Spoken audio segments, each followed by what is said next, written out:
Fresh flowers waited on the altar of the Red Willow Church, but the street outside had gone tight and quiet. Prentiss Upton was reaching for the reins of his supply wagon when he heard fabric shifting behind the canvas. He pulled the flap back and found a young woman pressed between his flour sacks, dark curls loose, clutching a small bag. Her pink dress was stained at the hem from running, and her brown eyes were deciding whether he was danger or chance. Down the main road, three riders had turned the corner and were checking wagons with the methodical patience of a search. She leaned forward and whispered against the sound of approaching horses. "Pretend I am your wife." He told her to lie flat, pulled the blanket over her, and picked up the reins before the riders reached him. The lead rider stopped beside the wagon and asked about a young woman in a pink dress seen on the road. "My wife is in the back," Prentiss said, and held the man's eyes without once glancing toward the canvas. She appeared from behind the flap with flushed cheeks and the composed impatience of a woman who was and being interrupted. The rider looked at her face, then slowly down at her feet. She was wearing cream-colored shoes with small buttons up the side, the kind a woman puts on to walk down an aisle. "Those are some fine shoes for a sick woman," the rider said, and across the street a lean figure stood watching with eyes that forgot nothing. "What would you do if a stranger hiding in your wagon whispered, 'Pretend I am your wife'?" And within 60 seconds, the lie she asked you to tell became the only thing standing between her and six men on horseback. Prentiss Upton did not plan any of what happened next, but he made a series of small decisions, each one unremarkable on its own, that added up to everything. Wyoming Territory, 1887. Prentiss Upton had been in Red Willow for 3 hours and was ready to leave. He was not a man who enjoyed towns. He had grown up in them well enough, had spent the first 20 years of his life navigating the specific social machinery of small communities in the Wyoming Territory. Who owed what to whom, which names opened doors and which ones closed them. But that had been before his brother died and left him the ranch. In the 4 years since, he had learned to prefer the company of cattle and fence lines and his own silence. Silence did not ask questions. Silence did not require answers. Silence let a man think at the pace his thoughts actually moved, which was slower than most people assumed and more careful than most people required. He had what he came for: flour, salt pork, 2 boxes of ammunition, a new axe handle, 4 blankets rated for hard winter, and a sack of coffee beans that would last until March if he was careful. Red Willow had what he needed and nothing else he wanted. The town felt tighter than usual today. People moving with the specific quality of folks who know something is happening and are either involved or deliberately not involved. Prentiss had seen this quality before in small towns, the way a current runs through a community when an event is approaching, and the community has already chosen sides without saying so out loud. He did not know what the event was. He did not ask. He loaded the wagon, checked the harness, climbed onto the box. As he arranged the last of the supplies, he noticed Reverend Theron Treadwell standing in front of the small white church at the end of the street. Treadwell was 55 years old and had been the pastor of Red Willow for as long as Prentiss could remember. He was standing very still with the look of a man who had been asked to do something and whose conscience had not yet agreed to it completely. Through the open church door, Prentiss could see white flowers arranged on the altar. Someone was getting married today. Treadwell looked at Prentiss, nodded the kind of nod you give when you want to acknowledge a person without inviting a conversation, and then turned and walked back into the church with the step of a man who wanted to close the door behind him. Prentiss noted this and filed it in the part of his mind that kept observations without requiring explanations, because explanations usually arrived on their own schedule whether you asked for them or not. He climbed onto the box. He was reaching for the reins when he heard it.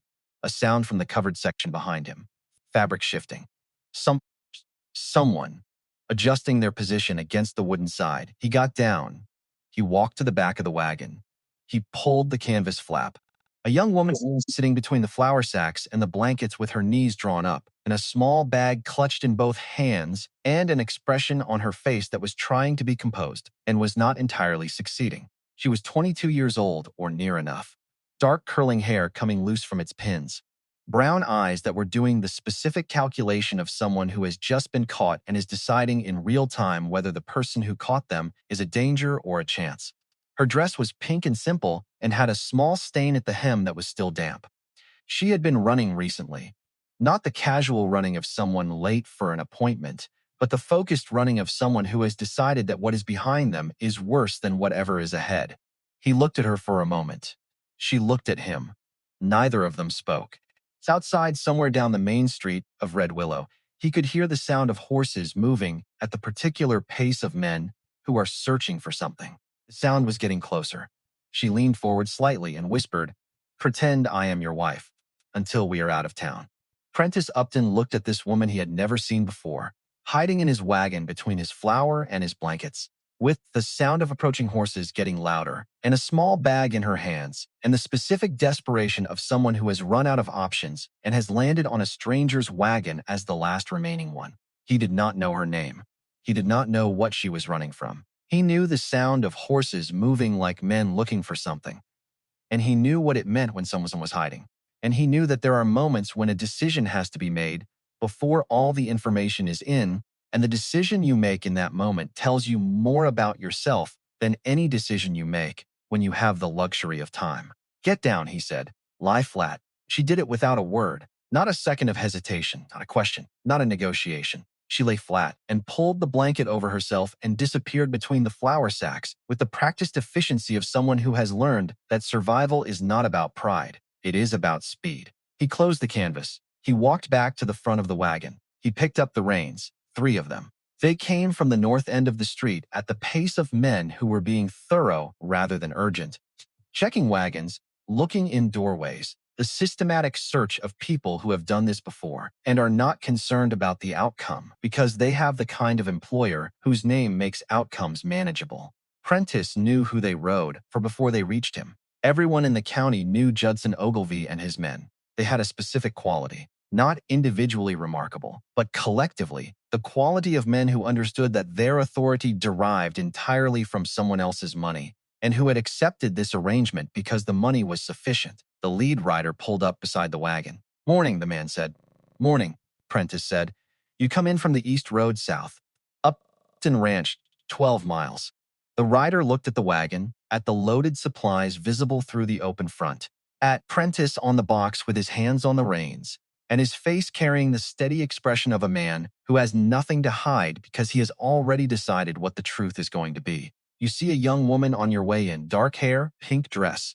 Prentiss thought about what he had seen. He thought about it for the half-second available to him and made the only decision that felt honest within that half-second, which was that he did not yet know why she was hiding, and therefore did not yet know whether helping these men would be the right thing or the wrong thing. And until he knew, the burden of proof was on them. "My wife is in the back," he said. "She is not feeling well. Motion sickness." The rider looked at the wagon. Prentiss did not look at the canvas flap. He looked at the rider with the steady expression of a man who has answered a question honestly and is waiting for the next one. From behind the canvas came a sound, a small shift, then silence. And then the woman pulled the flap aside and looked out at the riders with the composed expression of someone who has just heard what was needed of her and has decided to provide it. Her hair was slightly more disheveled than before. Her cheeks had color in them that had not been there 60 seconds ago, which Prentiss would later understand she had achieved by pinching them hard enough to bring the flush of someone recently ill. She looked at the riders with the mild impatience of a woman who is unwell and being interrupted. "Prentiss," she said, "are we going?" She put a specific emphasis on his name, not performing familiarity, just using it the way you use a name you have used 1,000 times, the way a wife says her husband's name when she is tired and wants to go home. "In a moment," he said. He looked at the rider. "Is there something else?" The rider looked at the woman. He looked at Prentiss. He looked at the woman again. Then his eyes went down to her feet. She was wearing shoes that did not belong in a supply wagon. Cream-colored with small buttons up the side. The kind of shoes that belonged at a ceremony. The kind of shoes a woman puts on when she is about to walk down an aisle and say words she will spend the rest of her life attached to. Those shoes had no business being in the back of a rancher's wagon on a Tuesday morning in October. The rider's expression changed. "Those are some fine shoes for a sick," he said. And the way he said it carried the weight of a man who has just noticed something that does not fit and is deciding how much trouble the thing that does not fit is worth. Prentiss moved the wagon before the rider finished the sentence. Not dramatically. He simply said she dressed before she felt it coming on, with the flat conviction of a man who is not arguing, and flicked the reins, and the horse moved because horses move when you tell them to. And the wagon was in motion before the rider had decided what to do about the answer. It was a narrow window, and Prentiss drove through it the way he did most things, with the quiet economy of a man who wastes nothing, not time, not motion, not words. They let him go for approximately 30 seconds. Then he heard them behind him, not chasing but following, which was different, and in some ways worse because following had patience and chasing had urgency, and patience was harder to outrun. Prentiss turned the wagon at the feed store corner without signaling and took the alley behind the mercantile. As the wagon cleared the corner, he looked back once and saw a figure standing in front of the general store on the opposite side of the street. A man 35 or so, lean, with the still posture of someone who watches instead of acts. The man was not with the three riders. He stood apart, observing everything with the expression of a face that memorizes instead of reacts. Ansel Bancroft, Judson Ogilvie's manager, the man who ran things while Ogilvie sat behind a desk. Bancroft did not chase. He did not call out, he just watched. And Prentiss knew with the specific certainty of a man who has learned to read situations that Bancroft's watching was worse than 6 rider and chased. Because Bancroft's watching had memory. That man would remember the wagon, the direction, the alley, and the woman with the cream-colored shoes. He would remember all of it, and he would report it, and the report would be patient and accurate, and that patience was going to follow Prentiss all the way home. He came out on the old mill road that ran parallel to the main street and was not technically a road anyone used in October because the ruts were deep and the surface was uncertain. The wagon handled it. He came out on the east fork of the mountain road and pushed the horse to a pace that was not comfortable but was sustainable. And after 20 minutes, he could not hear following anymore. He did not stop. The woman came forward from the back of the wagon and sat beside him on the box without asking. Her cream shoes were already ruined. She was holding her small bag in her lap and looking at the road ahead with the expression of someone who is past the crisis and is now managing what comes after it. They will take the main road, she said. I know, Prentiss said. That is why we are on this one. Where does this road go? Eventually my ranch, by way of a longer route through the North Valley. She was quiet for a moment. The Wyoming October was holding on tight. The aspens were all gold now, and the sky had that sharp, thin blue that tells you winter is tired of waiting. The mountains ahead were already wearing snow on their shoulders, and the air had the clean metallic edge that comes before the first hard freeze. I should explain, she said. You should, he said. She looked at her hands. My name is Sabine Langford. My mother was a seamstress in Red Willow. She died in March. She paused. She left debts. More than I knew about. The man those riders worked for, Judson Ogilvie, he held the notes on most of them. I know who Ogilvie is, Prentiss said. Then you know what he wanted in exchange for the debt, she said. He looked at the road. He did not answer, because the answer was obvious, and saying obvious things aloud was not something he spent energy on. The wedding was today, she said, this afternoon at the Ogilvie ranch. He was quiet for a moment. He looked at her shoes, the cream-colored shoes, with the buttons up the side, the shoes that had been meant for walking down an aisle toward Judson Ogilvie, and were instead sitting ruined on the box of a stranger's wagon, heading in the opposite direction. How long were you planning to stay in my wagon, he said. Until Red Willow was behind me, she said. And after that, she looked at the mountains ahead. I did not have an after that yet, she said. He drove. She sat.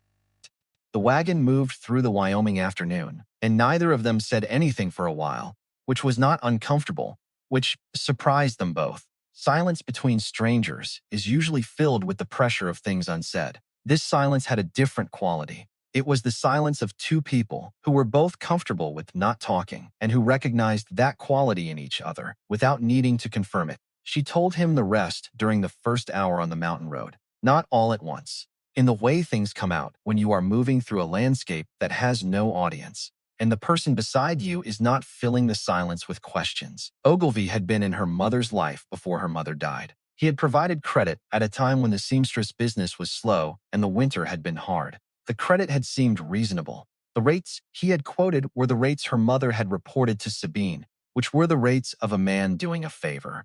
They were not the rates on the actual notes. Sabine had found this out 2 weeks ago going through her mother's papers. She realized the numbers she had been told were a lie. Ogilvie had not lent her mother money. He had twisted a rope around her neck. He had stacked interest upon interest, compounding the original amount over and over in ways her mother never understood and never agreed to.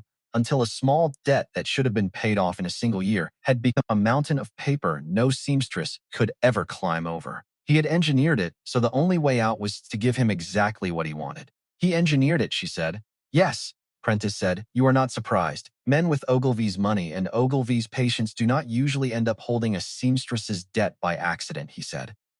He drives in years, not months. My brother used to say that about him. What was he after? Sabine said. She was quiet for a moment. My mother's property. A small piece of land on the south edge of Red Willow.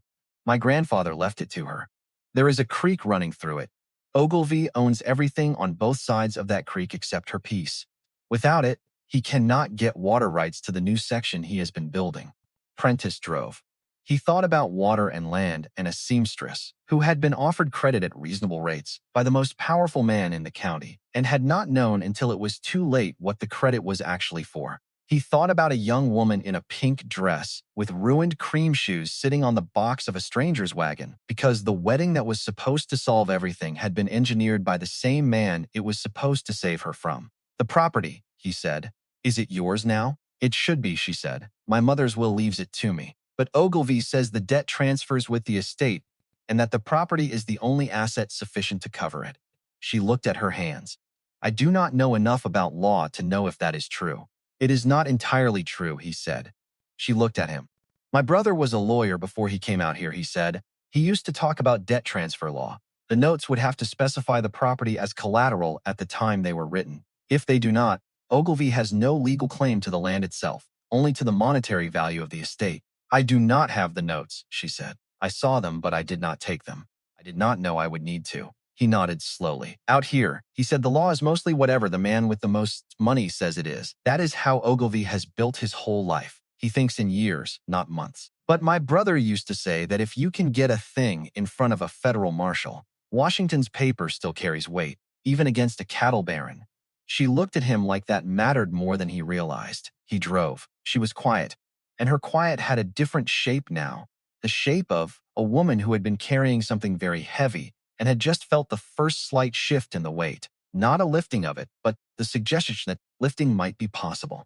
The Wyoming afternoon was getting colder, and the road was beginning to climb, and somewhere behind them, on the main road, Judson Ogilvie's men were making the same calculation Prentiss was. The passes would close in 3 to 4 weeks, and the Upton Ranch was on the other side of them. But the men behind them were not going to be the biggest problem of the night.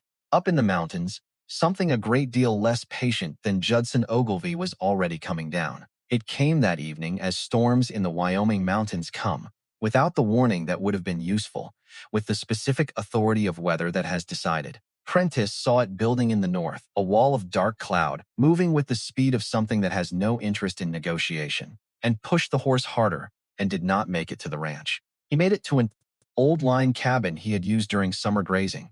A single-room, stone fireplace, wood stacked outside by habit every October. The specific foresight of a man who understood that the mountains were not interested in his plans, and that preparation was the only form of argument they respected. They got the horse into the lean-to beside the cabin. They got the wagon alongside it. They got inside. Sabine had not complained once on the road. She had not complained about the speed, or the cold, or the ruined shoes, or the fact that she had eaten nothing since morning. She sat in the cabin on the single chair while Prentiss built the fire and looked at the room with the expression of someone taking inventory and finding it manageable. There is food in the wagon, he said. I will get it. I will get it, she said. You have the fire. She went out into the storm and came back with the salt pork and a portion of the flour and the coffee and 2 of the blankets. And she had the pork cut and in the pan before he had the fire fully established, which he noted and did not comment on. It told him something about her, the kind of thing you learn about a person not from what they say, but from what they do without being asked. She knew how to work. She knew how to work fast and without fuss, and she knew how to prioritize, which is a skill that most people think they have, and very few people actually do. They ate. The storm came down hard outside, the kind of Wyoming mountain storm that makes the walls of a cabin feel like they are the last solid thing in the world. She cleaned the pan with the practical efficiency of someone who had been taking care of herself for a long time. Then she looked at the fire and said something that Prentiss would remember for a very long time. Thank you for not asking questions on the road, she said. You were telling me, he said. On your own timeline. She looked at the fire. My mother used to say that the right person asks the right question at the right time, and the wrong person asks all the questions at once. What was the right question, he said. She was quiet for a moment. She never said. I think she meant you would know when you heard it. He thought about that. He thought about a man who had learned to live alone in a house that had been built for more than one person and who had stopped asking questions because there had been no one to ask them to. He looked at Sabine across the fire. Did you eat this morning? He said. She looked at him. No, she said. That was the wrong question to ask 6 hours ago, he said. She almost smiled. It was the first time. It arrived and started, and did not quite complete, and then it completed, and it changed her entire face. It was the kind of smile that does not perform happiness but reveals it, the kind that shows up when a person has been holding themselves together very tightly, and something small and unexpected loosens the grip just enough. Prentiss looked at the fire because looking at her directly when she smiled, like that was something he was going to need to work up to. While Prentiss tended the fire and arranged the blankets for the night, Sabine moved around the cabin quietly, taking stock of what the space contained. There was a shelf above the fireplace with a tin of matches, a rusted can of lamp oil, a folded cloth, and a small leather-bound notebook. She picked it up. It was worn at the corners, the kind of wear that comes from being carried and handled often, and on the front cover, 2 letters had been pressed into the leather with a heated tool. "CU," she opened it. The handwriting inside was precise and deliberate, the penmanship of a man who had been trained to write clearly, because unclear writing in his profession could cost someone their freedom or their property. Dates ran down the left margin. Beside each date, names. Beside each name, numbers. Dollar amounts, interest rates, land descriptions, parcel references. Page after page of it, a record of transactions stretching back 8 years, each one documenting the same pattern. A loan extended at one rate, a note written at a different higher rate, a property acquired below market value after the borrower could no longer service the inflated debt. The name that appeared most frequently in the margins, circled, annotated, connected by small arrows to the transactions it controlled, was Judson Ogilvie. Callum Upton had been building a case, the kind of case a lawyer builds when he intends to bring it before a court. The kind of case that takes years of quiet observation and careful documentation, and the specific patience of a man who understands that the truth is only as powerful as the evidence that supports it. The entries stopped abruptly. The last date was 14 days before Callum Upton died. Sabine looked at the notebook. She looked at Prentiss, who was arranging wood in the fireplace with his back to her. She looked at the notebook again. She thought about what this meant. She thought about a lawyer who had come out to Wyoming and built a ranch and had quietly, without telling anyone, continued to practice the one skill his previous life had given him, the skill of building a record of the truth. She thought about the fact that the record stopped 2 weeks before he died from what everyone said was a fall from a horse. She closed the notebook. She put it inside her bag beneath her mother's Bible and the 2 documents she had taken from her mother's papers before she ran. She did not tell Prentiss, not yet. She did not know this man well enough to know what this truth would do to him. Her mother had taught her that giving someone dangerous information before you understood them was either handing them a weapon or handing them a wound, and she could not yet tell which one this would be. So she kept it. She would wait.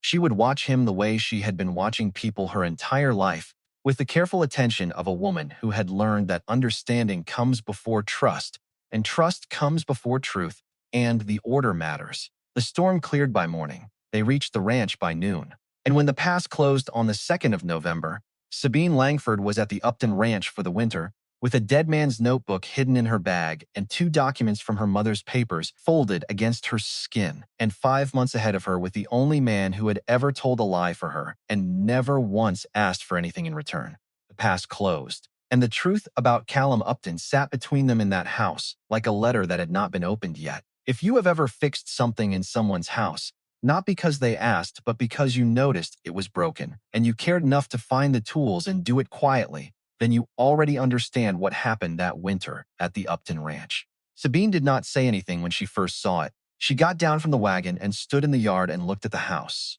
A solid structure, well built, bigger than it needed to be for one man. A porch that ran along the front. Windows that had been cleaned recently, a kitchen garden that had been put to bed for winter with the specific care of someone who intended it to produce again in spring. Prentiss had banked the beds with straw and old manure, The kind of work that meant nothing to look at now, but meant potatoes and carrots pulling through the deep freeze and coming up first in April before anything else in the valley. She looked at the garden, thoughtful. You do this yourself, she said. My brother planted it, he said. I keep it.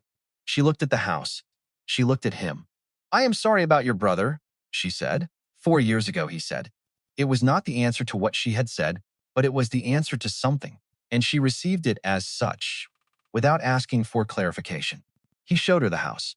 It was clean and organized in the way of a man who understood that disorder cost time, and time was not a thing you wasted on a working ranch. The kitchen had one cup by the basin, one plate on the shelf, one chair pushed into the table at the angle of a man who always sits in the same place. The front room had a stone fireplace with a mantel that held two things: a photograph of two men standing in front of this house with the expressions of people who had just finished building something, and a brass compass with a cracked glass face. The house was well maintained. It was also missing the particular quality of a place that has been inhabited by more than one person for a while. The adjustments that happen when someone else's preferences have been incorporated into the arrangement. Everything in this house had been decided by one mind and maintained by one pair of hands, and the result was a space that was perfectly functional and completely still. Sabine saw this immediately. She did not say anything about it. The kitchen smelled like coffee and wood smoke, and the particular absence of cooking that happens when a man eats to sustain himself rather than to enjoy a meal. Sabine noticed the stove. It was a good one. Cast iron, well maintained, but the surface had the uniform patina of a thing that has been used for the same 3 recipes for 4 years. There was a kettle and a single pot and a pan, and they hung on hooks in a row, with the even spacing of tools that are always returned to exactly the same place. She noticed the window above the basin. It faced east, toward the mountains, and the light come through it was the thin gold light of a Wyoming autumn afternoon. The kind of light that makes everything it touches look both beautiful and temporary. She noticed the door at the end of the hallway. It was closed. Not locked, but closed with the particular finality of a door that has been closed for a long time and has not been opened casually. She did not ask about it. She did not need to. A house tells you its history if you know how to listen. And this house was telling her that someone had lived behind that door and had stopped living behind it, and the man who remained had closed it and kept it closed because opening it required a kind of courage that had nothing to do with wolves or storms or men on horseback. He showed her where she could sleep, his brother's room. It had been unused for 4 years, and he had kept it the way he kept everything: clean, functional, unchanged. She put her bag on the chair beside the window and looked at the room. The bed was made with military corners. The curtains were the original ones. Callum had hung, faded now, slightly torn at the hem. A shelf held 3 books, a pair of work gloves that had never been worn, and a small frame drawing of the ranch done in pencil by someone with a steady hand. I will pay for my keep, she said. You do not need to. I will, she said. I am not a guest. I am someone who needs to stay until the pass opens, and while I am here, I will earn it. He looked at her. The ranch runs with 1 person, he said. I know, she said, but it would run better with 2. She held his gaze. He held hers. He looked at the window, at the snow coming down outside, at the pass that was going to close within the week and not open until April. There is a mare in the east stall, he said. She hurt her left foreleg last week. I have been managing it, but a second pair of hands would help. I will look at her in the morning, she said. He nodded. He went to start supper. She unpacked her bag. She placed her mother's Bible on the nightstand. She placed the sewing kit in the drawer. She kept the notebook marked C. U, and the 2 documents from her mother's papers inside the bag, beneath her change of clothes, where they would stay close and hidden and ready for the moment she understood enough about this man to decide what to do with them. The 2nd week of November, the middle of the night, Prentiss woke to the sound of the mare. Not the ordinary sounds a horse makes in a stall at night, the shifting of weight, the slow breath, the occasional stamp. This was something else, a high, strained sound, the sound of an animal in real pain. He pulled on his boots and his coat and took the lantern and went out. The cold hit him the way Wyoming cold does in November, not gradually, not with warning, but all at once. The cold that takes the breath out of your lungs and replaces it with something sharp. He crossed the yard to the barn and opened the east stall door and found 2 things. The first was the mare, lying on her side with her left foreleg swollen to twice its normal size sweating despite the cold, refusing to put weight on it. The second was Sabine. She was already there. She was kneeling beside the mare with her hand on the injured leg, examining it with her fingers the way you examine something when you have done it before and your hands know what to look for better than your eyes do.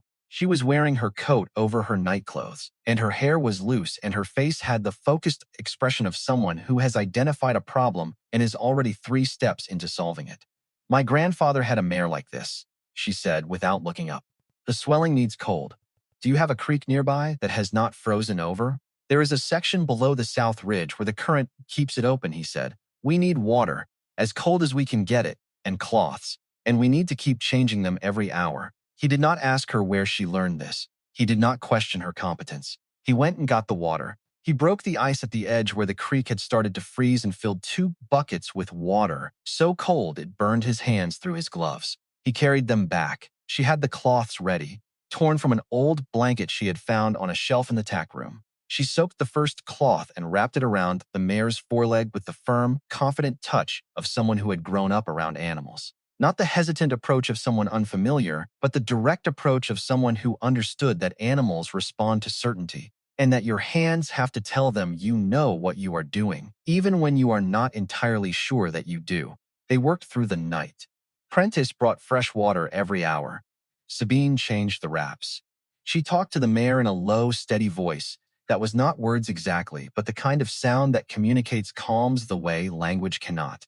Between the water runs, they sat on opposite sides of the stall, their backs against the wooden walls, the lantern between them casting long shadows. They did not talk about Ogilvie or the debt or the wedding or the pass.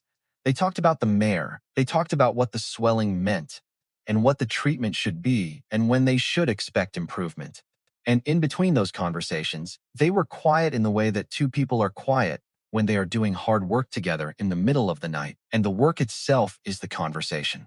By dawn, the mare was standing. The swelling had gone down enough that she could put weight on the leg, gingerly, testing it, the way an animal tests a thing that has hurt it to see if it is going to hurt again. Sabine sat against the wall of the stall with her hair loose and her face tired and her hands still resting on the mare's neck. Prentiss sat across from her, his back against the opposite wall, a cup of coffee between them that had gone cold an hour ago, and neither of them had noticed. Your grandfather taught you well, he said. He taught me that if you cannot sleep when an animal needs you, you are the right person to have around, she said. He nodded. That was the first morning he had drunk coffee with another person in 4 years, and not felt like he needed to say anything else. The mare was sound by December. Sabine had continued the cold water treatment every day for 3 weeks, never missing a session, never complaining about the early mornings or the frozen hands or the repetition. The mare began to follow Sabine around the yard when she was let out of the stall, which is something horses do when they have decided that a person belongs to them, and which Prentiss noticed and thought about and did not comment on, because some things do not need commenting on. Sabine also quietly and without announcement repaired things. The curtains in the kitchen that had been torn at the hem, since before Prentiss noticed they were torn. A section of the porch railing that had been loose since spring. A split in the leather of the harness that he had been meaning to address since September. She did not tell him when she had done these things. He found them done. The way you find something done when the person who did it considers the doing to be the point and the telling to be unnecessary. Christmas came and went without ceremony. Prentiss was not a man who marked occasions. He had stopped marking them when the person he used to mark them with was gone. But on Christmas morning, he came into the kitchen and found that Sabine had left something on the table that was not a practical note. It was a small sprig of pine, tied with a piece of thread from her sewing kit, placed beside his coffee cup. She did not mention it. He did not mention it. He drank his coffee and looked at the pine sprig and understood that it was not a decoration. It was an acknowledgement that the day meant something, even if neither of them was ready to say what it meant, and that the acknowledgement itself was sufficient. He left the pine sprig on the table for 3 days before. He moved it to the mantel, beside the photograph and the compass. She saw this. She did not say anything about it. But the next morning, there was a second cup of coffee by the basin when he came in from the barn. Not a note. A cup already poured, still warm. And from that morning forward, there were always 2 cups. They started leaving notes. Not letters. Practical notes. The kind that operated as conversation between two people whose schedules did not always overlap.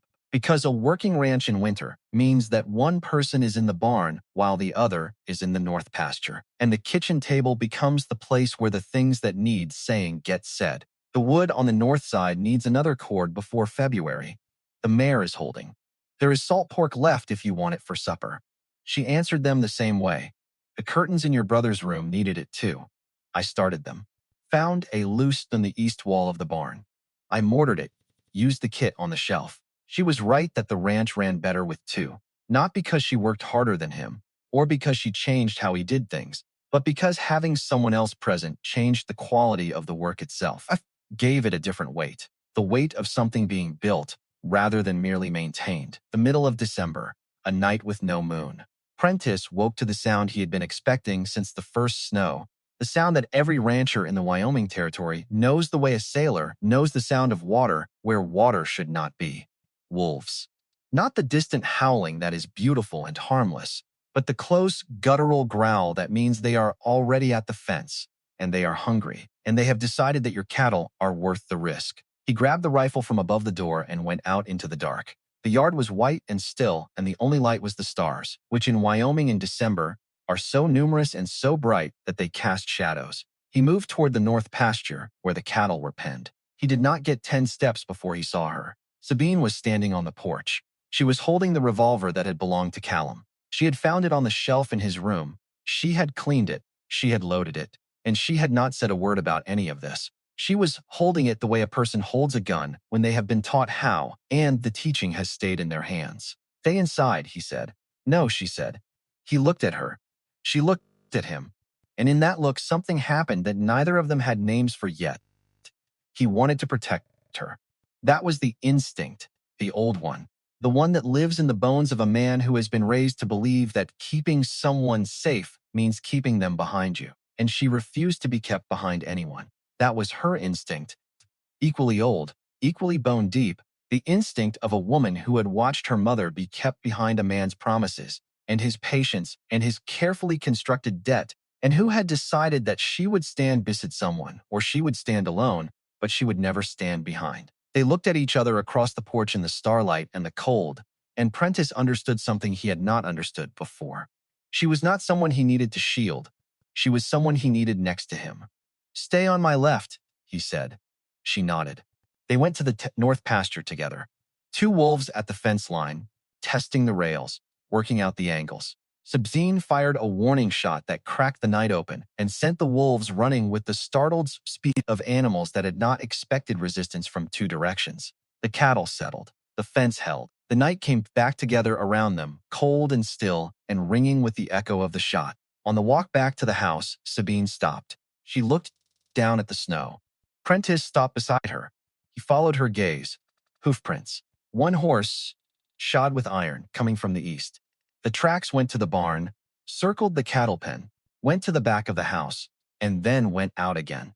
Whoever had been here had not come to the door, had not announced themselves, had come to look and had left. These are not old, Sabine said. 2 days, maybe 3. Prentiss knelt down. He studied the prints. He looked east, toward the direction the tracks came from, the direction of Ogilvie's property, 16 miles across the Winter Valley. Bancroft, he said. He is watching, she said. He has been watching since October, Prentiss said. They went inside. Neither of them slept for the rest of the night. Before we go on, I want to ask you something different today. Most of you listening right now are somewhere in the middle of something. Maybe you are driving. Maybe you are cooking or folding laundry or sitting on a porch watching the evening come in. If this story is keeping you company today, leave a like. It means more than you know. And tell me in the comments, have you ever left a note for someone instead of saying it out loud? Because the note felt truer than anything you could say face to face. I genuinely want to know. Now let us get back, because what Sabine has been carrying since October is about to come out, and the winter at the Upton Ranch is about to change. 3 days after the wolves, noon. The sky was white and flat, and the snow had settled into the deep permanent kind that does not melt until April. Prentiss was in the barn, replacing a hinge on the east stall door when he heard a horse. One horse, not the wolves, not the wind, not the cattle. A single rider coming from the east road. He came out of the barn and stood in the yard and waited. Ansel Bancroft sat on his horse at the gate of the Upton Ranch. This time he was not hiding. He was not circling the barn in the dark. He was sitting in the open with the calm posture of a man who has been sent to deliver a message and intends to deliver it face to face. 35 years old, lean, a face that recorded everything and revealed nothing. Upton, he said. Cold ride just to check boundaries. Boundary line has not moved since my brother surveyed it, Prentiss said. He stood in the center of the yard with his hands at his sides and his eyes on Bancroft and the specific stillness of a man who has not yet decided whether this situation requires his rifle or his patience. Bancroft looked past Prentiss's shoulder toward the house. The kitchen curtains, the ones Sabine had repaired, moved slightly in the draft from the window frame. Heard you got married, Bancroft said. Quick wedding. My business, Prentiss said. Mr. Ogilvie likes to know his neighbor's business. Neighborly habit. Ogilvie is not my neighbor. His property ends 4 miles east of here. Bancroft smiled. Not a real smile. The kind of smile that records an answer rather than responds to one. Pretty curtains, he said, looking at the kitchen window. They are new. The door of the house opened. Sabine stepped onto the porch. She looked at Bancroft without speaking, without flinching, with the steady composure of a woman who had spent 2 months arriving at the far side of her fear and had found that the far side was just more work to be done. Bancroft, he recognized her. He was Ogilvie's manager. He knew the face of the bride who ran. Miss Langford, he said. Mrs. Upton, Sabine said. No hesitation, no tremor. The name came out of her mouth the way a name comes out when it has been practiced in the mirror and in the dark and in the quiet moments before sleep until it fits. Neither of them spoke for a long time after that. Bancroft looked at Prentiss, looked at Sabine, looked back at Prentiss. He was calculating, the way he always calculated, measuring the distance between what he saw and what he would report, deciding how much of the truth would serve his employer and how much would complicate things. I will let Mr. Ogilvie know the boundaries are unchanged, Bancroft said. He turned his horse. Then he stopped. He did not look back, but he spoke over his shoulder with the flat tone of a man delivering information rather than a threat. He will come himself, Upton, when the snow settles. He always does. Tell him to bring a warrant or do not come at all, Prentiss said. Bancroft rode. Prentiss stood until the sound of the horse was gone. Sabine stood on the porch. He knows, she said.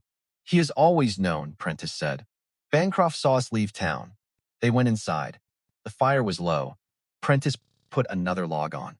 They stood in the kitchen with the repaired curtains and the single cup by the basin that was now 2 cups, and the notes on the table that had accumulated over the weeks into a small pile that neither of them threw away. That evening, after supper, with the fire burning and the wind pushing snow against the windows in long, sighing waves, Sabine sat very still for a long time. Then she stood up. She went to the room that had been Callum's. She came back with the leather notebook marked CU and the 2 documents she had taken from her mother's papers. She placed all 3 on the kitchen table in front of Prentiss. I have been carrying these since October, she said. Your brother's notebook was in the cabin. I found it the night of the storm. Prentiss looked at the notebook. He looked at the handwriting. He reached for it with hands that moved carefully, the way hands move when they are touching something that belongs to someone who is gone. He opened it. He read. His face did not change, but his breathing did. It got slower, more controlled. The breathing of a man who is reading something that is rearranging the inside of his chest and who is determined not to let the rearrangement show on the outside. He turned pages. He read it all, every entry, every name, every number. And when he reached the last entry, the one dated 14 days before Callum Upton died, from what everyone in the county said was a fall from a horse, he closed the notebook. He placed it on the table. He looked at Sabine. You have had this for 2 months, he said.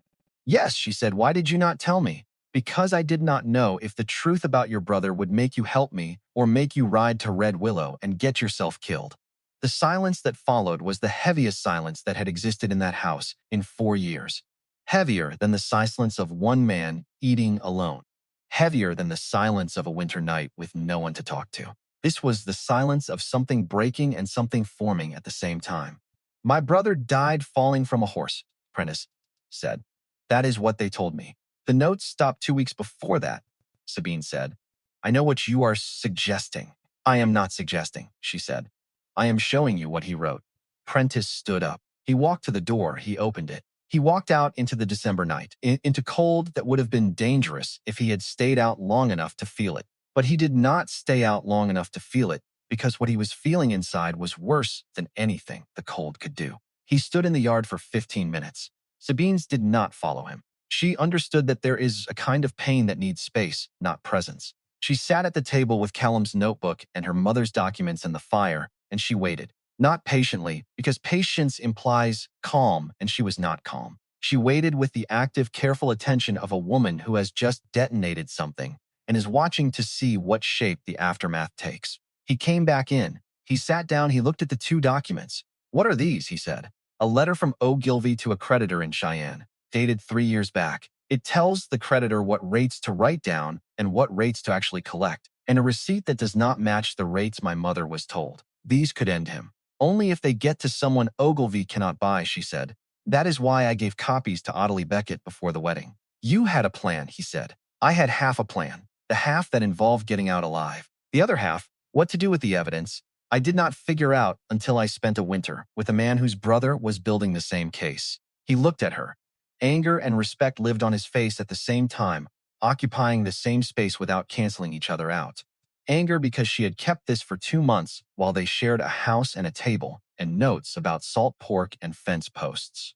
Respect because she had been right to keep it, because she had not known him in October. Not really. And a woman who has just escaped one man's trap does not hand the key to another man's until she is sure the second man is not building a trap of his own. "Do not keep things from me again," he said. "Then do not make me worry that the truth will break you," she said. "I do not break," he said. "Your brother did not think he would break either," she said. She was right. He knew she was right. And he resented that she was right. And he respected that she said it directly. And those two things existed in him simultaneously, in the way that complicated truths always do, refusing to simplify themselves for convenience. The 2 days that followed were cold between them. Not angry cold. The cold of two people processing something that has changed the shape of the space between them. The notes on the kitchen table continued, but they were shorter, more careful, stripped of the warmth that had been building through November and into December. Practical notes about firewood and water and feed. No observations. No small details about the mare or the curtains or anything that carried the weight of personal attention. On the third morning, Prentiss left a note on the table that was different from the others. It said, "We need to get word to the Marshal before the pass opens, and Ogilvie gets to him first. What does Ottilie need from us?" Sabine came from the barn. She read the note. She sat down. She picked up the pencil. She wrote beneath his words, "A letter from you in your handwriting, telling her what Callum found. She will trust Callum's brother." That was the moment the distance ended. Not with an apology, not with a conversation about feelings, not with any of the things people expect when a conflict resolves. It ended with a plan. It ended with two people facing the same direction and deciding together how to move forward. The reconciliation was in the action, not in the words. Both of them understood this, and neither of them needed it to be anything else. Prentiss rode 4 hours through snow to the Ashford spread to the east. Yates Ashford was 40 years old, a rancher who operated the way a well-built fence operates quietly, consistently, without calling attention to itself, but always exactly where it needed to be. He listened to Prentiss the way a man listens when the listening matters more than the responding. "This about that woman Ogilvie's men were looking for in October," Yates said. "It is about what my brother knew before he died," Prentiss said. Yates looked at Prentiss for a long time. The look of a man who has his own history with Judson Ogilvie, his own memories of a brother who sold land he did not want to sell, at a price he did not want to accept after a debt that appeared from nowhere and grew in ways that did not add up. Yates had never been able to prove anything. He had lived with that inability the way a man lives with a stone in his boot, never forgetting it, always feeling it, waiting for the day when the boot comes off. "Callum was a good man," Yates said. "I will ride tomorrow." Yates delivered the letter to Ottilie Beckett in Red Willow on the last supply run before the pass closed completely. And in the Upton ranch house, the 2 cups by the basin stayed 2 cups, and the notes on the table grew warm again. And the winter settled into the deep, patient cold that would not break until spring. One evening in January, Prentiss sat at the table after supper and thought honestly about what his life had become. He thought about Callum designing this house with the specific forward thinking of a man who expected it to be filled with more than solitude. He thought about 4 years of keeping everything clean and functional and unchanged and calling that enough. He thought about notes on a kitchen table and supper, eaten across from someone who understood silence. The way the mare followed Sabine across the yard. The sound of her laugh, which he had heard exactly 3 times now, and which each time rearranged something in his chest that he had believed was permanently fixed. The way the ranch felt in the mornings now, versus the way it had felt in October, when every morning was a repetition of every morning before it, and the days moved in a straight line toward nothing in particular. He also thought about his brother's notebook, about entries that stopped abruptly, about a fall from a horse that everyone accepted because accepting it was easier than asking questions about the most powerful man in the county. Prentiss did not know that Callum had been killed. He did not have proof, but he knew what his brother had written, and he knew when the writing stopped, and he knew that there are coincidences that only remain coincidences when you need them to be. He put his coffee down. He went to check on the cattle. He thought about all of it for the rest of the winter. Pass would open in April. Before that, Judson Ogilvie was going to come himself, and Sabine Langford was carrying a paper against her skin that had been there since October. A paper that was about to end 30 years of Judson Ogilvie getting everything he wanted. Stay until the end, because the woman who asked a stranger to pretend is about to say the truest thing anyone has said in this entire story. And it is not "I love you." He came in February, not with restraint, with the full weight of a man who had been waiting since October and had run out of patience. 7 riders total, 6 hired men and Judson Ogilvie himself, with Ansel Bancroft on his right side like a shadow that had learned to calculate. They arrived at the Upton Ranch at mid-morning when the snow had settled into the hard permanent layer that February puts down in Wyoming, the kind of snow that has stopped pretending it will melt and has committed to staying. Sky was white and flat, and the air was still, and the only movement in the valley was the column of riders coming from the east road at the pace of men who intend to be seen. Prentiss was in the barn. He heard the horses, not one horse this time, not Bancroft's quiet reconnaissance. Multiple horses, moving in formation, the sound of authority arriving in a group because authority is always louder when it travels together. He came out of the barn. He stood in the yard. He did not reach for the rifle that was leaning against the barn wall 3 steps behind him, because reaching for it first was not how he handled situations he had not yet assessed, and because a man who reaches for a weapon before he understands what he is facing has already lost the part of the encounter that matters most, which is the part where you decide what kind of man you are going to be.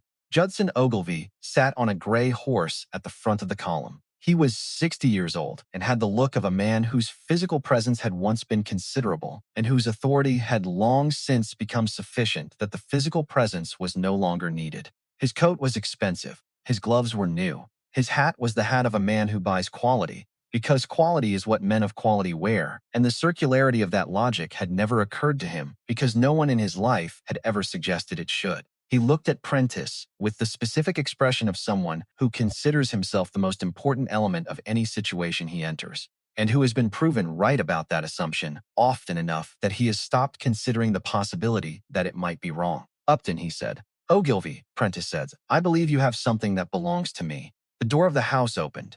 Sabine came out. She stood on the porch and looked at Ogilvie. She was wearing the dress she'd been wearing for 4 months, washed and mended and worn soft at the seams, and over it one of Prentiss's work coats, which was too large for her, and which she wore with the particular comfort of a woman who has stopped thinking of borrowed things as borrowed. She looked at Ogilvie and his 6 riders and Ansel Bancroft with the expression of someone who has been afraid of something for a long time, and has, during a Wyoming winter, spent repairing curtains and caring for a mare, and standing in the snow with a revolver, while wolves tested the fence, arrived at the end of the fear. Not the absence of fear, the end of its authority. Ogilvie looked at her. "Sabine, come down," he said. The way he said her name had ownership in it, not affection, ownership. The way a man says the name of something he has paid for and expects to collect. She did not move. "Your contract," Prentiss said, "was with a debt that was manufactured to create exactly this situation, and you know it." Ogilvie looked at him with the measured patience of a man who has been winning these encounters for 30 years and sees no reason why this one should be different. "You have no standing in this matter, Upton," he said. "I have standing in anything that happens on my property," Prentiss said. Bancroft spoke from his position beside Ogilvie. "The lady is not your property, Upton, and she is not your wife. We both know that." His voice was flat, factual, the voice of a man presenting information rather than making a threat, which made it more effective than a threat because information does not need to raise its voice. She does not need to be my wife to be on my land, Prentiss said. Ogilvie shifted in his saddle. Patience in his voice changed texture, became softer, which was worse than when it was hard because soft patience from Judson Ogilvie is the sound of a man who has learned that gentleness is a more effective tool than force when the person you are manipulating is watching you use it. Sabine, he said again, your mother's debts are real. Property is legally at risk. I have been patient. I am offering you a resolution that protects your family's land. Sabine spoke from the porch and her voice was entirely steady. You built the debt, she said. 3 words. That was all. But they landed in the yard like a stone dropped into still water, and the ripples went out in every direction, and every man on horseback felt them, and every man on horseback knew that the woman on the porch had just said the truest thing that had been said in Judson Ogilvie's presence in a very long time. Prentiss stepped forward. He walked across the yard and stood between Sabine on the porch and the 7 men on horseback. He stood there with his hands at his sides and his shoulders square, and the expression of a man who has found the line he will not cross and has planted himself on the correct side of it. She can have pretended to be my wife to get out of that town, he said. He looked at Ogilvie. He looked at the 6 riders. He looked at Bancroft. He looked at Ogilvie again. But she will never need to pretend anything in this house. Ogilvie did not flinch. He did not raise his voice. He looked at Prentiss with the confidence of a man who has counted the odds and found them favorable. You are one man, he said. He is not. The voice came from the road to the east. Yates Ashford rode into view on a brown gelding that was breathing hard from a fast ride across the valley. He was not alone. Maddox Gallagher was behind him, coming from the north road, a man 45 who ranched the high pastures along the ridge and who had seen 7 riders moving through the snow and had made the calculation that 7 riders together in Wyoming territory in February meant something was happening that required additional witnesses. Yates pulled up at the edge of the yard and sat his horse with the quiet authority of a man who has arrived exactly where he intends to be. He looked at Ogilvie. He looked at the riders. He looked at Prentiss, standing alone between the porch and the horses. And in his eyes, there was something that went deeper than neighborly concern. Yates had delivered the letter to Ottilie Beckett in December. He had read Prentiss's words about what Callum found in that notebook, and he had spent the weeks since then thinking about his own brother, who had sold his land to Ogilvie 6 years ago after a debt that appeared out of nowhere and grew in ways that mathematics alone could not explain. Yates had never been able to prove what happened to his brother's property. He had carried that failure in his chest for 6 years.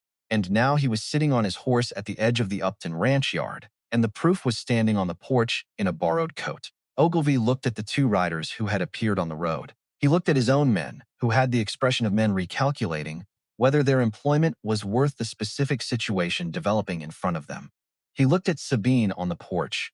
Sabine came down the steps. She walked across the yard.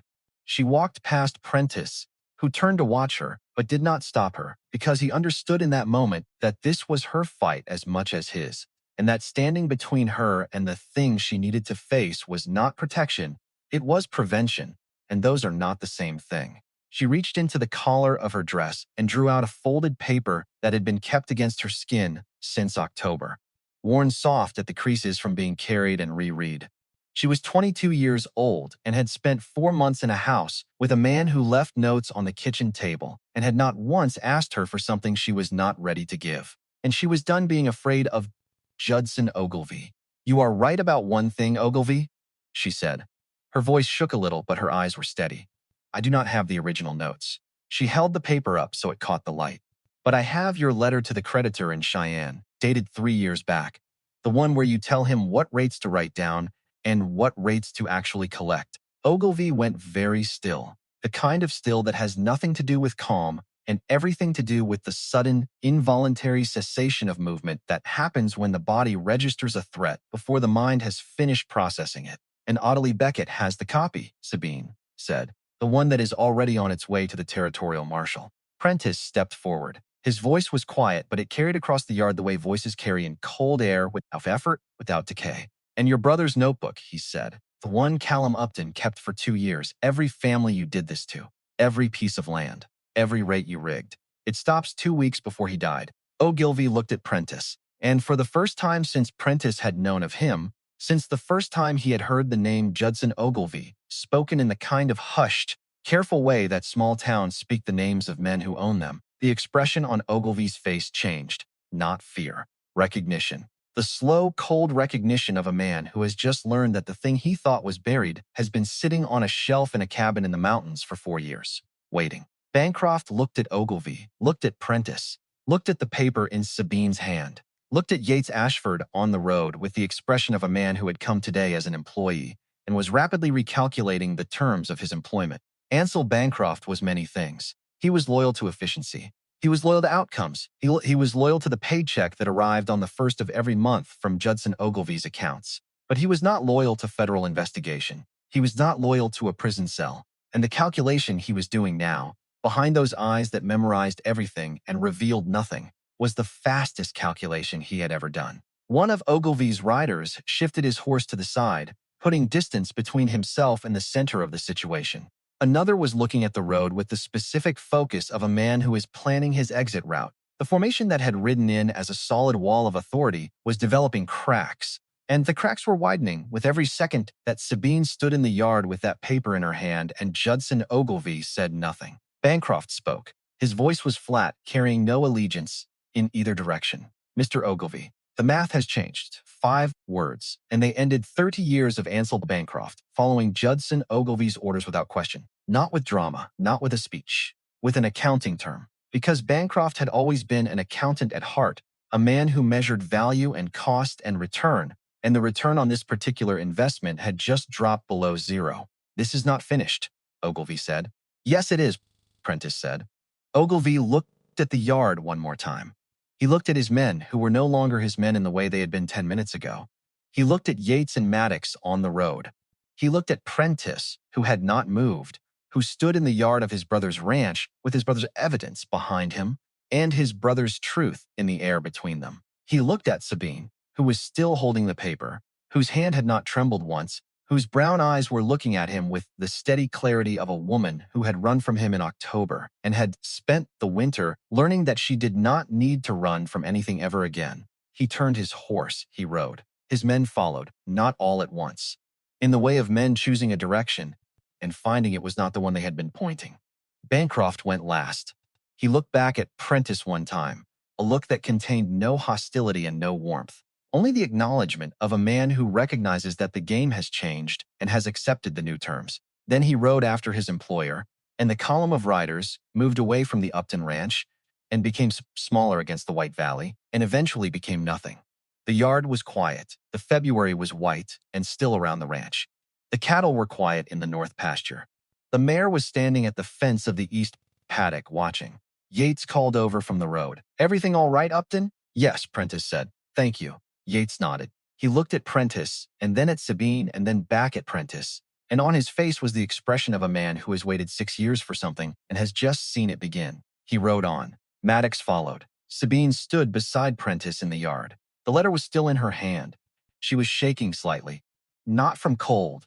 He will go to the Marshal first, she said, before the Marshal comes to him. Yes, Prentiss said. Will it hold? She said. Audley's documents. The letter. It will hold, he said. He looked at the road where Ogilvie had gone. It will hold because it is true. True things hold. She looked at him. He looked at her. The Wyoming February was white and enormous around them, and for the first time since October, the weight of it felt like shelter rather than confinement. She folded the letter carefully and put it back inside the collar of her dress. Not because she needed to carry it anymore, but because she had carried it for so long that the carrying had become part of who she was, and putting it down entirely would require a different kind of readiness than the readiness required to pull it out and hold it up in front of 7 armed men. Prentiss looked at the road where Ogilvie had gone. He looked at the tracks in the snow, the hoofprints of 7 horses that had arrived in formation and left in disorder. He thought about his brother's notebook sitting on the kitchen table inside the house, the notebook that had been waiting on a shelf in a mountain cabin for 4 years for someone to find it and finish what Callum had started. Callum had started it alone.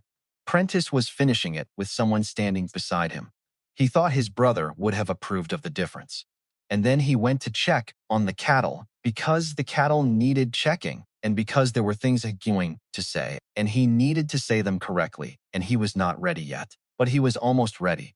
2 weeks later, Prentiss was mending the fence on the east line when he heard a horse, one rider, coming from the direction of town.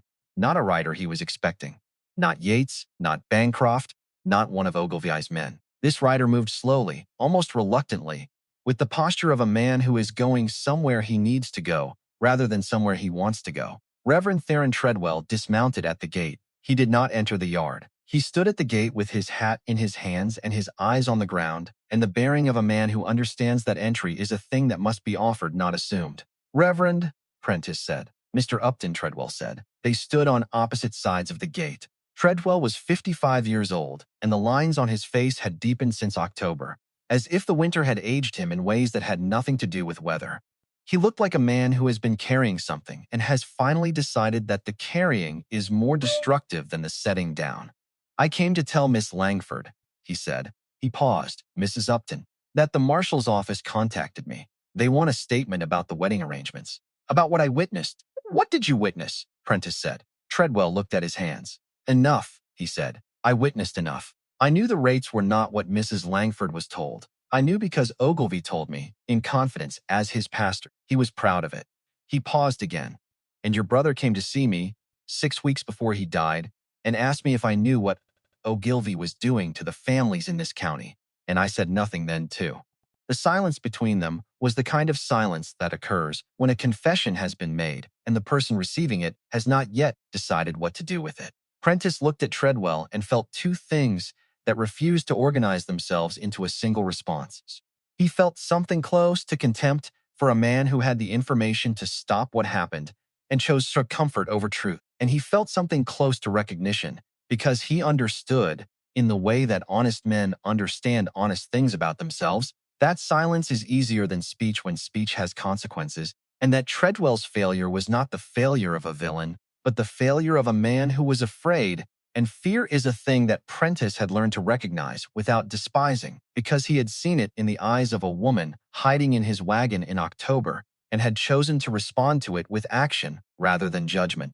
The door opened. Sabine stepped onto the porch. She looked at Treadwell standing at the gate with his hat in his hands and the expression of a man who has come to return something he stole. She came down the steps and walked across the yard and stood beside Prentiss at the gate. "I will give my statement to the Marshal," Treadwell said. "Everything I know.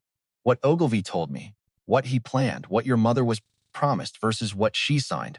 I should have spoken years ago. I am speaking now." Sabine looked at him for a long time. Her face held the particular composure of one choosing her words, of someone who knows that what she says next will determine not just this conversation, but the way she will remember it for the rest of her life. "My mother sat in your church every Sunday," she said. "She trusted you." "Yes," Treadwell said. "You let her walk into that debt knowing what it was." "Yes," he said. "Then your statement had better be very, very complete," she said. Treadwell nodded. He put his hat on. He mounted his horse. He rode back the way he had come, smaller in the saddle than when he arrived, which is what happens to a man when he has finally said the thing he should have said years ago and discovers that saying it does not make him larger, it makes him accurate, and accuracy is a smaller garment than silence. Prentiss looked at Sabine. "That took something," he said. "For him or for me," she said. "Both," he said. The Territorial Marshal arrived in the county in March before the pass opened fully, coming the long way around through the southern route with 2 federal deputies. Ogilvie attempted to counter with a lawyer from Cheyenne, a man in a gray suit who arrived with the confidence of someone who has defended powerful clients before and has a process for it. Confidence lasted until the lawyer reviewed the evidence. Callum Upton's notebook, the letter to the creditor, the receipt, Treadwell's statement. The lawyer asked to withdraw from the case on the second day. Ogilvie was alone after that. He left the territory in March, quietly, in the way of men whose authority evaporates when the structure supporting it is removed. His property began the process of being assessed for back taxes and disputed claims. The county would be occupied with that for a considerable time. Yates Ashford's brother's land was among the claims filed. Yates did not talk about this when he came by the ranch to check on things in early April. He simply mentioned it, the way a man mentions something that matters deeply to him by saying it once and never elaborating. Sabine's property, the creek piece, her grandfather's land, her mother's inheritance, was returned to her with clear title in April. She decided not to sell it. If you have made it this far into Prentiss and Sabine's story, stay, because what she is about to say at that kitchen table is the part I have been waiting to tell you. That evening, the evening after the world had shifted, and the danger had passed, and the house was warm, and supper was done. The specific relief of a crisis resolved had settled into the particular quiet of two people who have been through something together and have come out the other side and are sitting in the space that exists after the storm, which is different from the space that existed before it, because it has been tested and has held. Sabine was at the table with her mother's Bible. She read it in the evenings sometimes, not devotionally exactly, more the way you read something that belonged to someone you loved and that carries them in it. Her fingers on the pages were gentle. The Bible was old and the binding was loose, and some of the pages had been marked with small pencil notes in her mother's handwriting, notes that Sabine had never asked about because she had assumed there would be time, and there had not been time, and the notes remained as the particular kind of mystery that a mother leaves her daughter when she goes before the questions have all been asked. Prentiss sat across from her. He looked at the table where the notes had accumulated all winter, the small pile that had become their language, the practical sentences that had somehow carried the weight of everything they could not yet say out loud. The pass opens in April, he said. Yes, she said, I can take you anywhere you need to go when it does. Any city, anywhere you want to start over. The property in Red Willow will be yours. The Marshal will see to that. You could sell it or keep it. Either way, you would have something to go forward with. She held the Bible in both hands. Is that what you are planning to do? She said. Take me somewhere in April. He looked at the table again. He was a man who did not waste words and who did not say things he did not mean, and what he was about to say was the most important thing he had ever said, and he needed every word of it to be exactly right. I can take you anywhere, he said. I just do not know how I would come back to this house if you were not in it. She was very still. She looked at him with the brown eyes that had been doing the calculation of a woman assessing situations since October, the same eyes that had calculated the risk of hiding in a stranger's wagon, the same eyes that had calculated the risk of keeping a dead man's notebook hidden for 2 months, the same eyes that had looked at Judson Ogilvie across a snowy yard and had not blinked. But the calculation was gone now. At some point during the winter, between the notes on the table and the nights with the Mare and the morning she stood beside him in the dark with a revolver. While wolves tested the fence, the calculation had stopped. And in its place was something that did not calculate, something that simply knew. Prentiss, she said. Yes, I repaired the curtains in your brother's room, she said. I know, and the porch railing. I know, and I have been leaving notes on the kitchen table for 4 months. I know, he said. Because I live here, she said. He looked at her. She held his gaze with the steady certainty of a woman who has spent the winter arriving at something and has arrived. Not tentatively, not with conditions. With the full weight of someone who has made a decision and intends to stand by it the way she stands by everything, completely, without reservation, without a single part of herself held in reserve. I live here, she said again, more quietly. Not a question, not a statement about the present, a statement about intention, statement about the future, a statement about a woman who had come to this house as a stranger, hiding in a wagon, and had repaired its curtains and mended its railings and healed its mare and left notes on its table, and had, in the process, made it hers. Not by claiming it, by caring for it, which is the only way a house ever truly belongs to anyone. He reached across the table. He put his hand over hers, both of them still holding the Bible, her mother's Bible. The book carried a dead woman's pencil notes and a living woman's faith that the right person would ask the right question at the right time. She held his hand back. Her grip was firm and warm and certain. Yes, he said, you do. And that was all either of them needed to say. They were married in May. The pass had opened in the 3rd week of April, and the world had come back. The green rushing up through everything, the creek running high with snowmelt, the aspens going from bare to the first pale leaf in a matter of days, as if the trees had been holding their breath all winter and had finally let go. The mountains shed their snow in long white streams that fed the rivers, and the rivers fed the valleys, and the valleys turned from white to brown to green, in a progression so steady and so sure that it seemed like the earth itself was making a promise. They went to Red Willow in the wagon. The same wagon, the same road, the same covered section in the back that 7 months ago had hidden a woman in a pink dress with ruined cream shoes. and that now carried a wedding dress that Ottilie Beckett had sewn. It was a simple thing, cream-colored, because Sabine had not wanted a dress to be looked at. She had wanted a dress she could live in, a dress practical enough to wear out to the garden or out to see the Mare after the vows were said. Ottilie had understood this without being told, because Ottilie had known Sabine's mother and had known what that family valued, which was not appearance but substance, not display but durability, not the dress but the life inside it. The town of Red Willow had changed since February. Ogilvie's departure had left a vacancy in the power structure that the town was slowly filling with something more distributed and less concentrated, the way water fills a space when the dam is removed.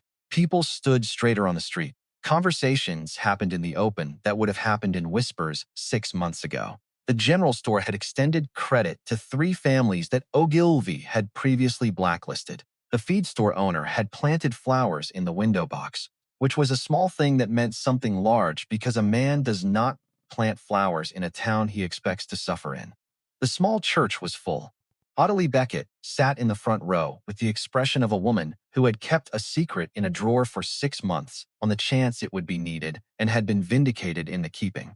She had sewn the dress and she had delivered the documents, and she had done both with the quiet competence of a woman who understood that loyalty is not a word you say, it is a thing you do, and the doing had been enough. Reverend Theron Treadwell stood at the altar. He was there because Sabine had asked him to be, and she had asked him to be for a reason that had nothing to do with forgiveness and everything to do with precision. The man who had been prepared to officiate a forced wedding in October was now officiating a real one in May. The man who had stood in his church with white flowers on the altar and a bride who did not want to come down the aisle was now standing in the same church with the same white flowers and a bride who was walking toward the altar with the stride of a woman who knows exactly where she is going and has chosen to go there. There is a kind of justice that does not require a courtroom. It only requires the right person standing in the right place at the right time, doing the right thing for the right reason, and it was here now, in this church, in this town, on this May morning in Wyoming Territory.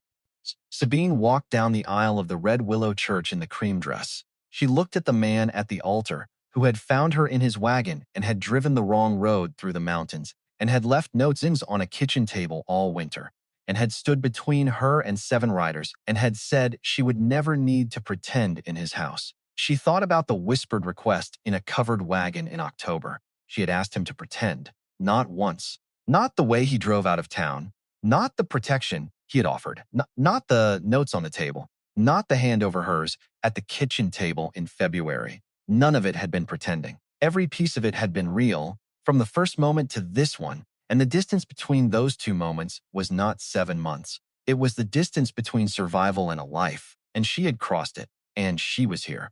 Prentiss stood at the altar in a clean shirt that Sabine had pressed that morning on the kitchen table, using the flat iron she had found in the pantry and restored to use during a February afternoon when neither of them had anything to say, and the work of restoring a forgotten tool had served as the conversation they were not yet ready to have. He wore his good boots, the ones he wore twice a year, and his brother's watch chain across his vest, the only piece of Callum he carried on his body rather than in his memory. He had polished the chain that morning. It caught the light from the church windows and threw small bright points across the wooden floor. Sabine came through the door, and the church went quiet, in the way churches go quiet when something real is about to happen, not the practiced quiet of a congregation waiting for a service. The reverent quiet of people who understand that they are witnessing something that matters, and that their role is not to participate but to be present, and that presence, when given honestly, is its own form of blessing. She walked alone. No one gave her away, because no one had the authority to give away a woman who had already claimed herself. She had been given away once by a debt that was not hers, to a man she did not choose. She would never be given away again. She walked toward the altar under her own power, by her own choice, with her own 2 feet in shoes that were not cream-colored, with buttons up the side, but plain and sturdy and meant for walking in. The vows were simple. Treadwell spoke them with the careful diction of a man who is aware that the words he is saying carry more weight than usual because of the history attached to them. Prentiss said his vows looking at Sabine and meaning every word with the entirety of a man who does not say things unless he means them, and who had spent a winter learning what he meant. Sabine said hers looking at Prentiss. and meaning every word with the entirety of a woman who had learned that the right person does not ask all the questions at once. He asks the right one at the right time, and the right time was now, and the right words were these. After the ceremony, outside the church, in the Wyoming May, Ottilie Beckett appeared at Sabine's side. She looked at Prentiss, who was talking to Yates Ashford by the fence. She looked at Sabine. "Your mother," Ottilie said, "would have found a way to make it happen earlier." Sabine looked at Prentiss. "She would have left him more notes," she said. Ottilie laughed. The laugh of a woman who has known grief and has known joy and has learned that the two can exist in the same moment without diminishing each other. Sabine laughed, and the sound of their laughter carried across the churchyard on the spring air and reached Prentiss, who turned and looked at his wife laughing with Ottilie Beckett in the sun. Yates stood beside him. Yates looked at the two women. He looked at Prentiss. "Your brother would have liked her," Yates said. Prentiss looked at Yates. "He would have," Prentiss said. "He would have liked that she fixed the curtains." Yates laughed. The rare, short laugh of a man who does not laugh often, and who reserves the sound for moments when something lands exactly where it should. He clapped Prentiss on the shoulder once, the way men do when words are not sufficient and physical contact has to carry the rest. Prentiss walked across the churchyard. He took Sabine's hand. She held it, the same hand that had held his over a Bible in February, the same hand that had held a revolver in December, the same hand that had repaired curtains and mended railings and written notes on a kitchen table, and pulled a folded letter from a collar and held it steady in front of 7 armed men. He held that hand, and she held his, and the Wyoming May was around them, green and enormous and beginning, and everything was exactly and completely right. Prentiss Upton found a woman hiding in his wagon and drove the wrong road through the mountains. He did not plan any of what happened next, but he made a series of small decisions, each one unremarkable on its own, that added up to everything. He decided not to ask questions on the road before she was ready to answer them. He decided to leave notes on the kitchen table instead of conversations she was not ready to have. He decided to stand between her and the men who came to his yard in February because she was on his property, and therefore it was his situation, and because some things are simply that clear. He decided to say the truest thing he knew how to say, that he could take her anywhere, but he did not know how he would come back to the house if she was not in it. That is not a grand gesture. That is a man who learned over the course of a Wyoming winter what the house was for. She had asked him to pretend. He never pretended a single thing. The lie that got them out of town became the truest life either of them had. Some things start as survival and become something else entirely. Pay attention to what they become. And on the mantel of the Upton ranch house, beside the photograph of 2 brothers and the compass with the cracked glass, there was now a small sprig of pine, dried and faded, tied with thread. It had been there since Christmas. It would stay there for the rest of their lives. Not because it was beautiful, because it was the first thing she had given him that was not practical, and the first thing he had kept that was not useful, and between those 2 firsts, an entire life had opened up. May God bless each and every one of you who listen today. Until next time, keep writing.